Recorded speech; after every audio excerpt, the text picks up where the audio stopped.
They say weddings are for love, laughter, and maybe a little family drama. But nobody warned me that I would become the headline act. Not the bride. Not the groom. Me, the quiet sister, the one everyone thought was still figuring her life out. I came to watch my sister marry the love of her life.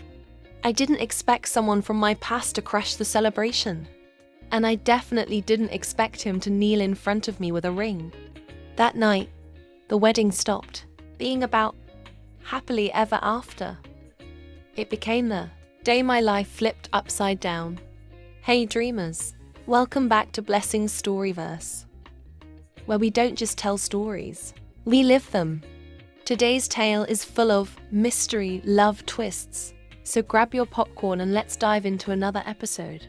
The reception was a dream, fairy lights strung across the ceiling, a dance floor glowing beneath polished shoes, and my sister looking like the happiest woman alive.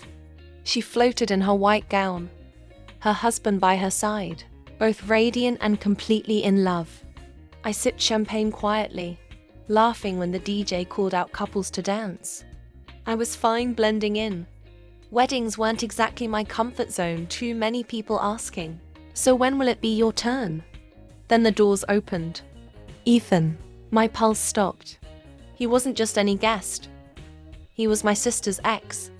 And worse, my almost love story that ended in confusion and silence months ago.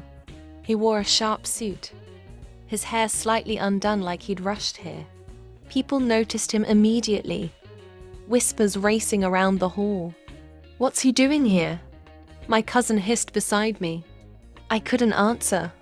I was too busy staring at the small velvet box in his hand. The music lowered as Ethan strode to the center of the room.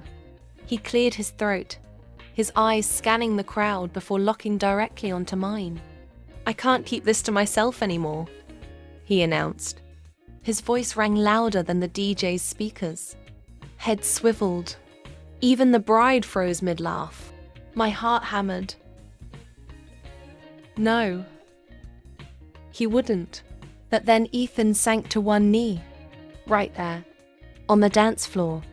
In front of my entire family. "Marry me," he said. Steady and sure. His gaze softening as though we were the only two people in the room. Gasps, murmurs. A few cheers from people who clearly had no idea about the tangled history here. My mother clutched her pearls. My aunt muttered something about fainting. And my sister, she looked like she might throw her bouquet straight at his head. I stood frozen. Words caught in my throat. "Ethan," I whispered harshly. "This isn't the time. It's the only time," he interrupted, his voice breaking. "I let you go once. I won't make that mistake again." The room blurred. Every stare pressed against me like a weight. It was madness. It was reckless. It was completely wrong.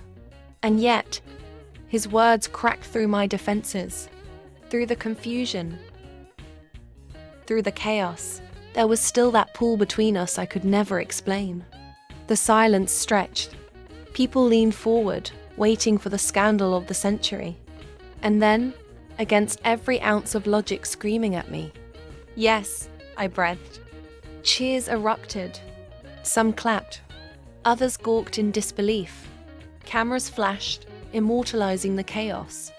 My sister turned away, her jaw tight, her smile forced. And me? My knees shook as Ethan slid the ring onto my finger, his hands trembling as if he couldn't believe I'd actually said yes. In the middle of my sister's wedding, I had just agreed to start my own. The story spread faster than the wedding photos. The bride's sister got engaged at the reception. Half the family thought it was romantic. The other half thought it was betrayal. My sister didn't speak to me for weeks. But when Ethan's fingers laced through mine, I knew one thing. Love doesn't wait for the right timing, the perfect setting, or family approval. Sometimes it storms and uninvited, throws confetti in your face and demands an answer. And mine, that night, was yes. And that's another episode from Blessing's Storyverse. If this story hits you in the feels, leave a like, drop your thoughts in the comments, and don't forget to subscribe. Because trust me, the next plot twist is even crazier. Until next time, keep living like the main character. Bye.